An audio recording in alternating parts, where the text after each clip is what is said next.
Hi everyone, and welcome to Dynamic Digital World. Today we have 4 stories. Apple cancelling Apple Arcade games that won't keep players hooked. Apple possibly not including a charger with the iPhone 12. I'll also have my opinion on that. I've got opinions for both sides. Google's AirDrop competitor is coming soon, and Spotify bringing real-time lyrics to 26 countries. So let's get started with the Apple Arcade story. But before we get into that, I actually owe you all an apology. So this episode is being recorded on the 3rd of July, however, it's actually being backdated to the 30th of June. I missed my recording window for yesterday, and basically by the time I actually was free to record, it was like 10:30 at night, and I had school. And I'm really busy today. So I'm setting up a few new things again for the podcast and also working on something else. More details on that in a couple of weeks' time. But basically, it just kind of slipped from my time. So today's episode is backdated by 1 day. So this is the first and hopefully last backdated episode you will have to listen to. Now let's get into the first story about Apple Arcade. So they're apparently cancelling games that don't have the level of engagement they're looking for. Now this is Apple cancelling games but they don't have the level of engagement they're looking for. And they apparently cancelled contracts with some of those games. Now this story coming from Engadget, but according to Bloomberg, the tipsters have said Apple are cancelling contracts. So the tech giant apparently wants to keep titles that keep players hooked. Makes sense, you want people subscribing after a free trial ends. I don't blame them for that at all, it makes sense. However, in a statement they said that their goal had always been to grow and evolve Arcade library. Again, it makes sense. As far as I'm seeing, there's nothing too bad about this. However, Apple's business model is currently revolving around people subscribing to get continuous access to hopefully quality games free of in-app purchases and ads. So, if they finish too soon or don't keep people interested after the initial rush, they may not wait to see if there will be interesting games in the pipeline. Now, we don't know how well Arcade is doing at this point, but the addition of another trial month led some to speculate demand wasn't as strong as initially hoped. However, with Apple cancelling these things for developers, some of the cancelled contracts face financial woes. So while Apple apparently paid for any development milestones and said it would help with future titles, the judgment call is a reminder that Arcade developers are ultimately dependent on Apple's decisions for their livelihoods. I can see a couple of problems with this. Not that Apple wants to keep their Arcade library growing, I completely understand that, but more of the way that they're going about it. Now, I don't know, TV cancellations, as I just said, they're going to put the developers in, possibly even in debt. So imagine they spent all of this money, and yes, it was provided by Apple, but say they've got things that are coming in and they're going to have to start paying for them. And they've got orders and they've got payment dates. And Apple suddenly goes, you know what, no, we're cancelling your order. We're going to cancel you out. You're not getting any money, nothing. I just think Apple, when they make a contract with someone, they need to remember they've made a contract.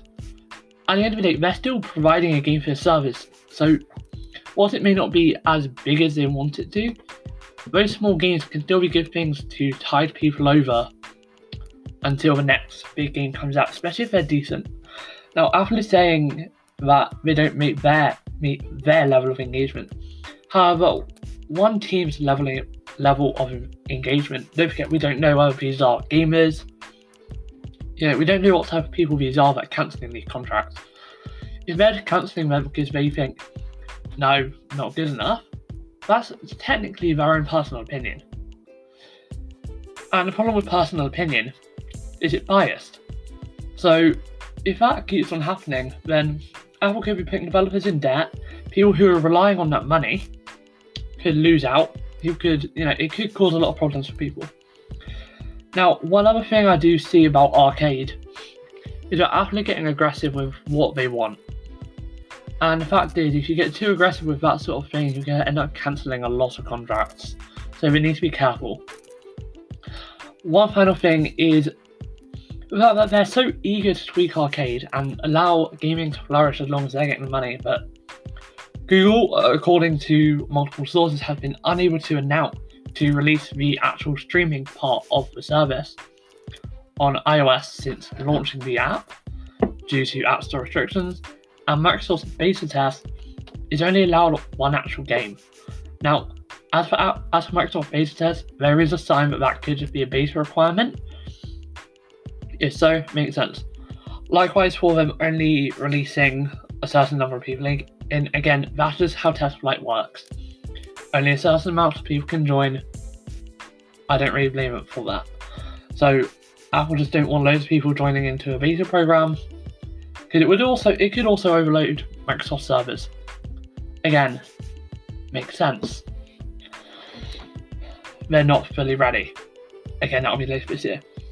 But I do still see Apple as being a bit aggressive with this. I don't want them to be so aggressive with what they want, but they end up cancelling all of their contracts. So we just need to be careful with that, because arcade could turn out to be a very good service. I personally haven't given it a go. I only own an iPad, so I haven't really given it a go. Now, as for today's second story, is that Apple might not include a charger for the iPhone 12. Now, depending on who you are, you'll think whether this is a good thing or a bad thing. So, I'm not going to give my opinion yet. I'll do that at the end. But basically, over the weekend, lots of sites reported that Ming-Chi Kuo, a very well-known and respected Apple analyst, claimed iPhones to be released later this year won't have chargers or earpods in the box. Now, lots of people are thinking it sounds like a bad user hostile thing to do. So, now there are reasons why Apple could do this, and it's definitely a good reasons. So there are things like increasing margins, shipping costs as well, the transition to a future no-port iPhone, and the environment. Now that list, according to venture capitalist MG, I'm going to go butcher this name here, and I'm really sorry for that, Siegler, I'm not sure. He said that list is in order of importance for Apple. So if it is really that Apple is just doing it for selfish reasons and they're going to charge the phone at the same amount of money and give the customer less, it also means people who already have a charger will be made to buy one. Who don't already have a charger will be made to buy one. So just a quick sum up here. Basically, they're saying that Apple could be doing this for entirely selfish reasons. But this does sound fairly likely if Ming-Chi Kuo has claimed it. Again, he's released a lot of very credible leaks about iPhones in the past. So, now he is saying there is some good reasons for this, and I do believe that those reasons are good reasons. Also, another one is, a lot of people already have an iPhone. See, when you swap to iPhone, you kind of want to stick with an iPhone. There's a reason people buy an iPhone and stick with an iPhone. It's fast, it's speedy, you get years worth of updates. I know I sound almost hypocritical here when I talk about how I'm always staying with an Android phone. I have reasons for my Android phone. I love customization. I love being able to just sync up between my computer and my phone. And yeah, Apple, you can do that if you have a Mac. The fact is, I don't have money for a Mac. If I had the money for a Mac, I would go, you know what, get rid of my Linux, get rid of my Windows PC, I'd get a Mac, get Boot Camp, drag a Windows ISO file in there, and just run Windows in Boot Camp. Except for a couple of reasons though. Once you go all in on Apple, it's very hard to get out. Currently, you can't use things like Google Pay or Samsung Pay. You're stuck with Apple Pay. It's all a very locked in ecosystem. But they are slowly opening up. So in iOS 13 they're doing browser and email app defaults, and that's just a start. I don't know, they could include more in the future. So we could in the future see Apple say, okay, in the next beta we're going to allow NFC to be accessed by more apps, but those apps will have to be explicitly approved by us. So you could see Google Pay and Samsung Pay go over. again, something that will make me use it. The only reason I don't use Apple Pay, again, I don't have all of my devices on Apple Pay, on an Apple device service. But the one that would really make it the best for me is notification permissions. If Apple would allow their phones to be connected to other computers, say Linux, with, for example, KDE Connect app that's on your Android phone to your Linux device, and you can get your notifications and you can get your announcements and you can reply to them as well. And no, don't even worry about replying. If I can just get my notifications on there, I can copy clipboard history and all of that stuff. But if I can get features like that I got on my Android phone on my iPhone, I will literally throw my phone. Next time I get an upgrade, I'll throw my Android phone. Okay, I will get my iPhone, transfer all my data, and then throw my phone in the garbage.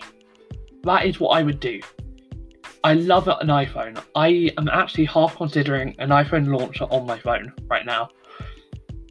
And let me tell you now, I could probably get iPhone style notification screen, iPhone style everything on this device. So, trust me, I really want an iPhone. But the fact is, if they do this, then they're making it hard for people to get into the ecosystem. Sorry, I went on a little bit of a rant there. Let me just kind of clear up what I was saying.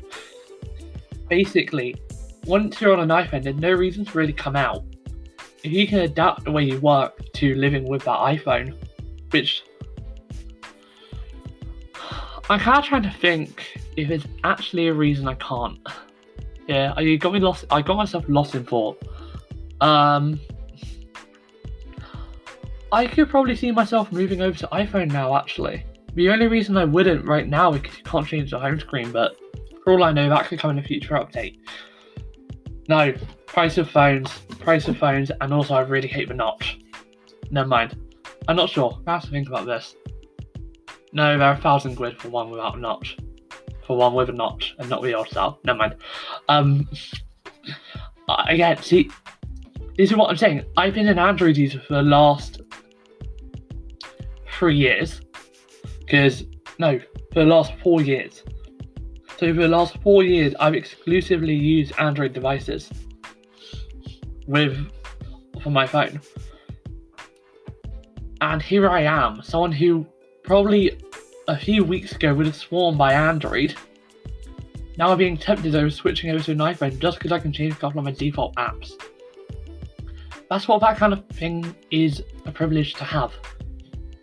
But customizing a few things on your phone shouldn't be a privilege. Anyway, if Apple can release a lot more budget phones, and some much nicer looking budget phones at that, I will probably switch. But I do have one request if they do drop the inbox charger. Just lower the price of your out-of-box charger. So, basically, the way it is now, when you buy them separately, they cost a pretty penny. And that's the main thing for it, because they get a lot of money for the money that they charge for chargers. Now, yes, you can buy third-party and stuff, but Apple chargers are really the best chargers to get, in my opinion. So I'm hoping that they do at least drop the price of their chargers. Or, you know what would be even better, actually?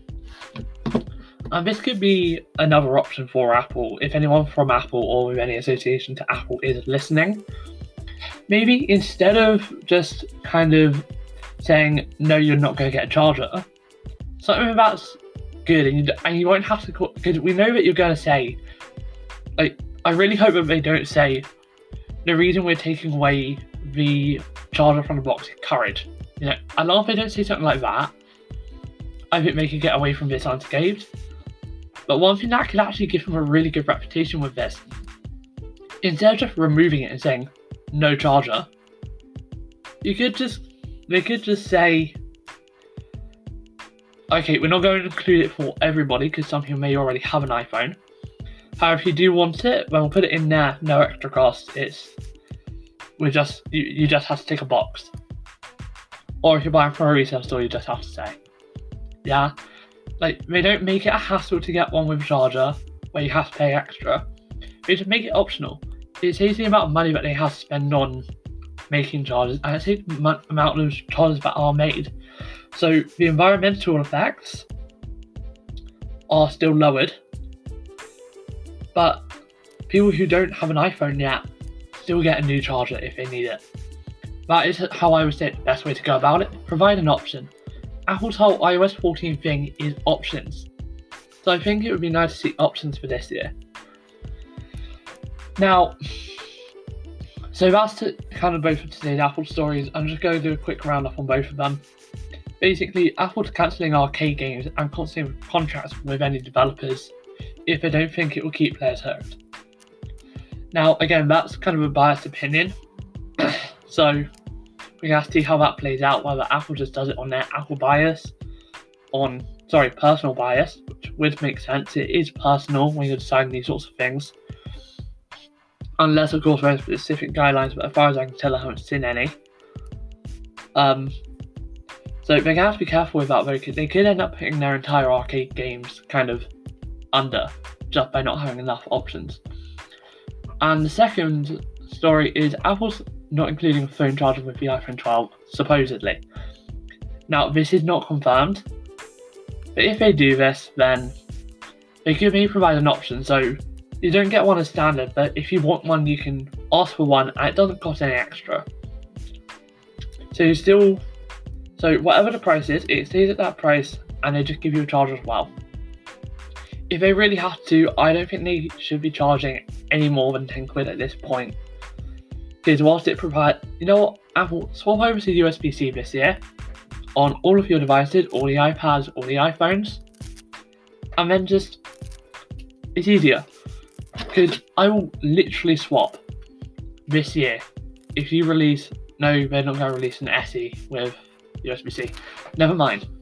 But still, I would probably go for an iPhone SE if it just looked a bit nicer. I can't go back to clunky bezels. So release a decent budget phone with, a nice display. A display that looks vivid and also has maybe a hole punch or a notch. Notches are not too bad. So, yeah. Anyway, that's my opinion on these two stories. Apple needs to be careful with removing arcade game contracts and should maybe provide an option for the charger that doesn't cost extra. So after today's first segment, for the next segment we will be going on to Google and Spotify.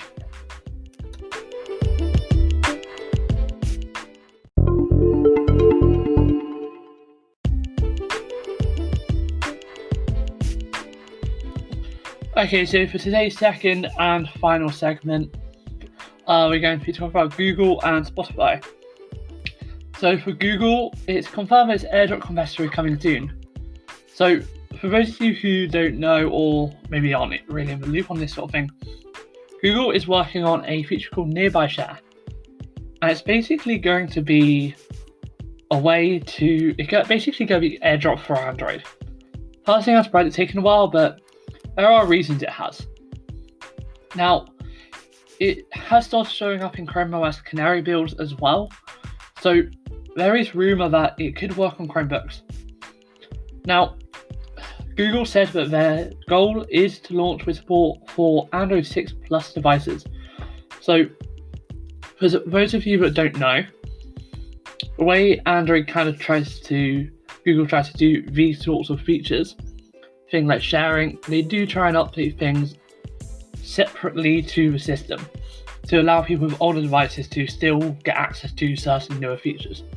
So whilst you can't guarantee a developer will say make a version of a new OS for a phone released whenever Android 6 was out, so about 4 years ago, so 2016, you can't, most Android developers don't make a version of their phone for a version of their phone software for their 2016 phones. You can count that some people will still be using it just because they're using something like Lineage OS or a third party OS on it. You can count on multiple types of people using third-party OSs, and reasonably as well. It's not unlikely to see people using those things. So Google's now confirmed its AirDrop competitor is coming soon. Now, it's basically, as I said, a version of Apple's AirDrop, and you can just wirelessly transfer files. Now, for those of you who have been on Android for a long time, you might remember Android Beam. This was a version of this. It used... God, what did it use? It used NFC to transfer files, so it was very slow and didn't work very well. Google has killed it. It was killed, I think, in Android 10 actually. Google just got rid of it. So this is kind of their answer to, hey, we're getting rid of this, but now we're bringing in this. Now, we've known about this feature for multiple months, and they kind of semi-confirmed it when they released a video just showing off some features of Android 11. Now, we don't know when this will actually launch, because we don't have a date. However, Android Police, who got a hands-on with the feature, said it works for photos and videos, as well as links and tweets. Now, you can't use it to send random things to strangers, so it works in a very similar way to AirDrop. You have to make your phone visible, done via a quick settings tile, before you can receive content, and you also have to manually accept the file. Samsung has also been working on a feature like this called Quick Share, and it allows you to blast files to as many as 5 friends at a time. Remember, AirDrop is a one-to-one, but that will only work on Samsung devices. Nearby Share should be built into any Android device across any manufacturer. I think whilst it is a long time coming, whilst this is a long time coming, with Apple kind of starting to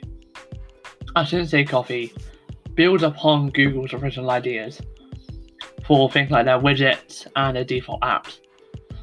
I think it's only fair that Google's allowed to take some of the stuff that Apple's been doing and transfer it over to their own devices. A bit of tit for tat, like you take 2 of our features, we'll bring 1 of yours over. So whilst neither company is stealing or copying, they are copying, but they're also improving upon. See, I see Nearby Share as a better feature than AirDrop, and I have a few reasons for this. So one, AirDrop only works on one operating system, iOS, and that means it only works on one type of phone, an iPhone. Meanwhile, if you've got an Android device, whether you're Samsung, Oppo, Google, and also you have Google Play services on your phone, so no Huawei devices, unfortunately, you will get Nearby Share. Now, I can't say that this is the same for things like Lineage OS. I don't know how that will be supported. It will probably just work the same way that a Google Assistant can work through Lineage OS. So it will probably just come through the Play Services package that you get when you install the GApps package. Now, I'm not going to confirm any Lineage OS support. We haven't heard anything about whether it will work on there, and we probably won't until it's launched fully to everybody and Google confirmed that. However, the fact that it works on Chrome OS builds, okay, actually, that was a small lie. So, that was a small kind of thing. AirDrop also works on Macs and iPad, so it works on anything that runs in Apple software. But here's the thing, the only thing that properly run Apple software are Apple devices. So, with Google and Android and Nearby Share, you can have a Samsung device and it will run.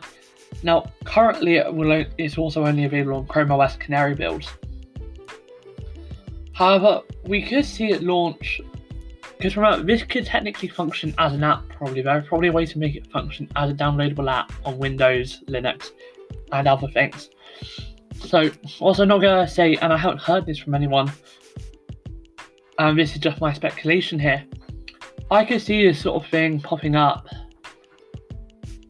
in multiple other sort of operating systems. I could see this in Windows, quite possibly, and I could probably see it in Linux. Linux is a very open source for those sorts of things, so I could see it coming to Linux. But now, one though that I can't see it coming to is Mac or iOS. I just don't think it's feasible to expect that yet. Now, there is a rumour that Google is working on an implementation for iOS, but that hasn't been seen in a very long time. so it might not happen. But if it does come and Apple does say, yeah, you know what, we'll allow you to have it on here. So we got nearby share on Apple devices. That could be a massive turning stone. It would basically be a way to share files from your Android device to your iPhone or your iPad. And it would just kind of be seamless. So currently when I want to share something from my phone to my iPad, I've got about 3 different ways I can go. I can either email it to myself, easiest option. The second easiest option if it's a file. If it's a photo, my files automatically back up to Google Photos, so I kind of got that easy. But, it's complicated, and this could be a way to simplify it. Google could even build nearby share just straight into the Google app, so you wouldn't need to launch a separate app if Apple allowed them to. So it could be good to see on multiple devices. Now, our second story for the second segment, our fourth story today, is Spotify bring real-time lyrics to 26 countries, however not the US, and as far as I can tell, not the UK. Now, on Spotify, this actually used to be a feature. So, up until 2016, they had a feature that lyrics could be seen on. They had a feature where lyrics could be seen whilst listening to music. But in 2016, they broke ties with Music's Match, and Spotify started working with Genius on Behind the Lyrics. Now, it's kind of interesting the way that this works. So you get background information about selected tracks alongside the lyrics themselves. So the background information gets in the way if you just want to sing along with a song, but the new real-time lyrics should be a much better fit for karaoke sessions. So if you just want to be someone who sings along to a song, you know what? Just use these lyrics. Now, they're only available in certain places, but Spotify is now up to speed with Apple Music in the country that this is available, who have provided lyrics from Genius, ironically, since 2018. Again, that's interesting though, they already work with Genius, so I'm kind of wondering why they can't just have an option to include the full lyrics.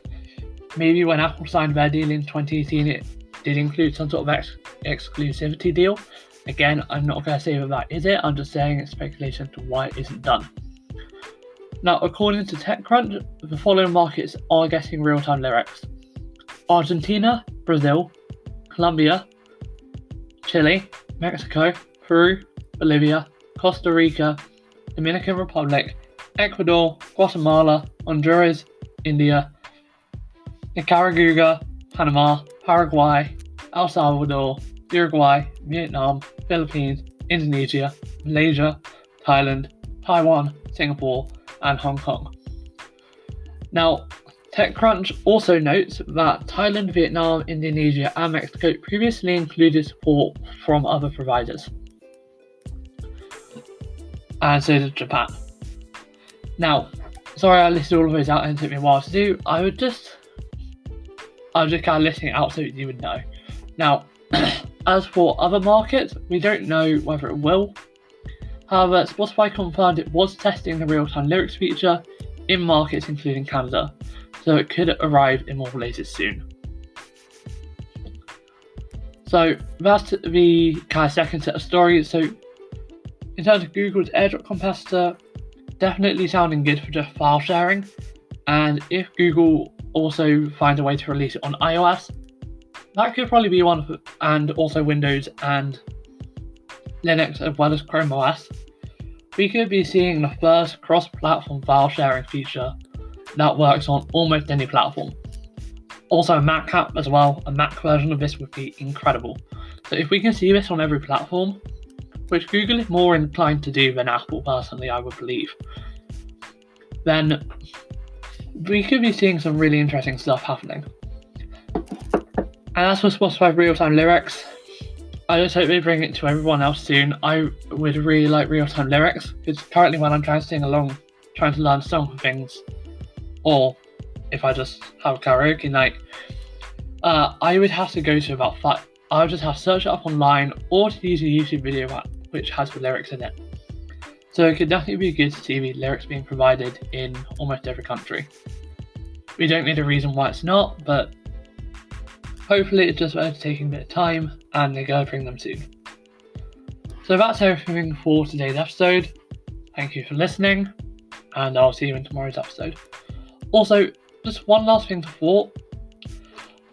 If you could choose between if an iPhone and Android phones had the exact same features,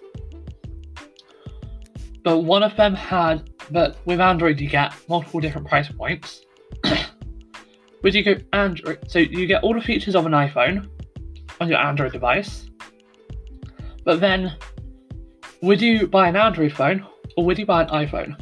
Knowing that also on your Android device you have multiple manufacturers that produce them at different price points. Just one thing for thought, because that's kind of what we're coming to here. Multiple companies, including multiple ways to work and use your phone. So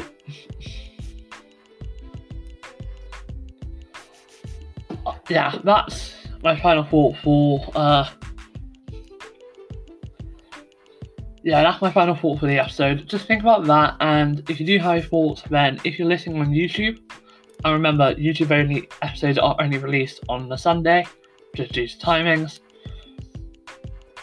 then leave it down in the comments, or go to the Anchor website and leave a voice note. Visit Down Out Digital World. My name's Luke. I'll see you in tomorrow's episode, or the second episode I record today.